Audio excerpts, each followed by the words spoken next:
James Oxygen and Supply, from residential to industrial, a locally owned family business serving Western North Carolina since 1956.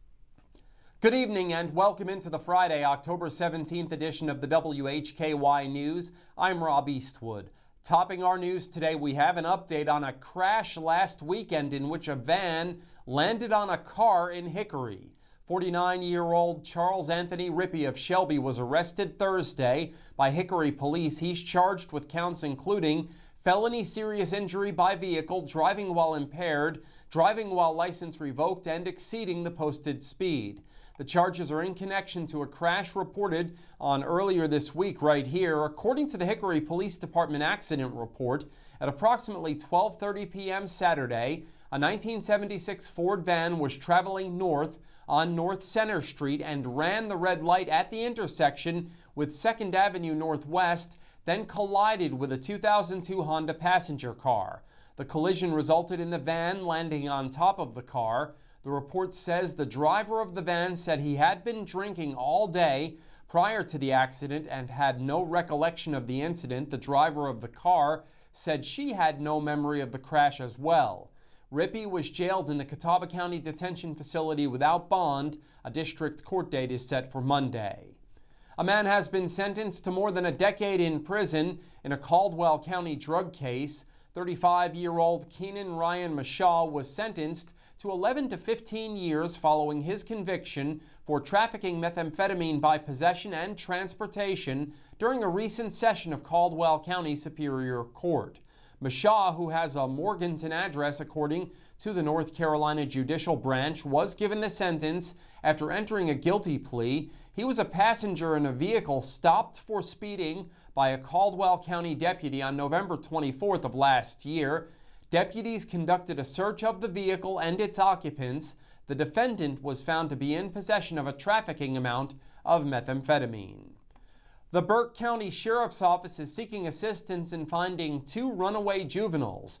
15-year-old Sophia Lynn Smith and 16-year-old Emma Rain Brown were last seen in the Morganton area. You're looking at their photos right now. They are possibly heading to the Chicago area in a silver 2005 Toyota Highlander, tag number KAW6024. If you have information on the whereabouts of the suspects, call the Burke County Sheriff's Office at 828-438-5500. During a special called meeting held on Thursday, the Catawba County Board of Education unanimously adopted a resolution related to the commitment to protect and maintain Catawba County Schools' current legal and geographical boundaries.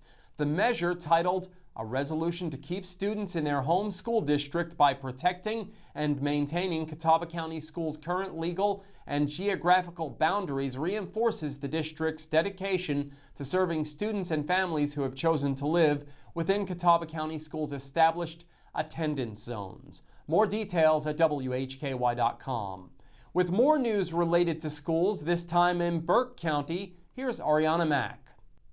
That's correct, Rob. According to a news release issued Thursday, as part of an ongoing commitment to school safety, starting with Patton High School's home varsity game tonight, Burke County Public Schools were scheduled to implement the use of handheld wand metal detectors at the entry gates starting next week for all home high school JV and varsity football games. In addition to the wand detectors, PCPS will follow a clear bag only procedure. The clear bags and wands will also apply to middle school, JV, and varsity basketball games for the upcoming basketball season in November. Next year, the measures will apply to all middle school football games as well. Unless they are clear backpacks, purses, duffel bags, and large totes, they are not allowed. Medical bags and diaper bags are allowed but are subject to inspection.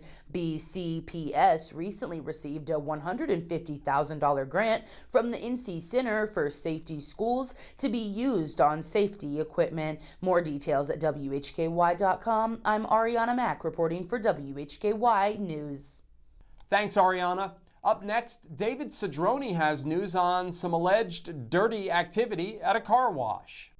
All right, thanks, Rob Eastwood. Well, they were not washing cars, but deputies say two men were trying to clean up at a Harmony car wash. Their coin-stealing scheme was caught on camera and did not exactly leave them rolling in quarters.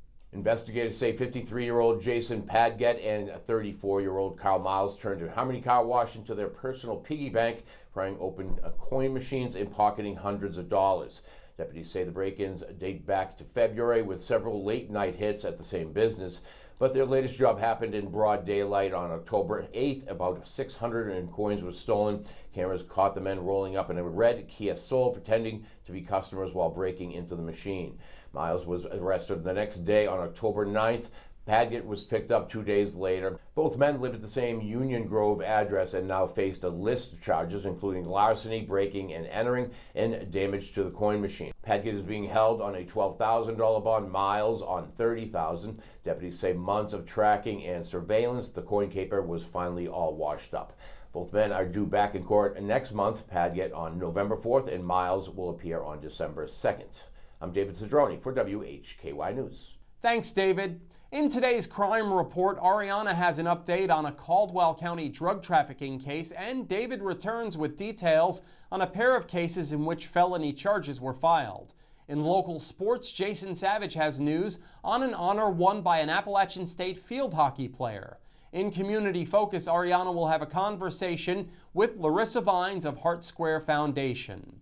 We are on over-the-air TV every weekday at 5:30 and 10 p.m. on channel 14.2, and now live at 5:30 on the WHKY YouTube channel and 10 o'clock on the WHKY Facebook page. We're also in multiple cable systems, including Compass in Morganton. I'm Rob Eastwood, and this is the WHKY News.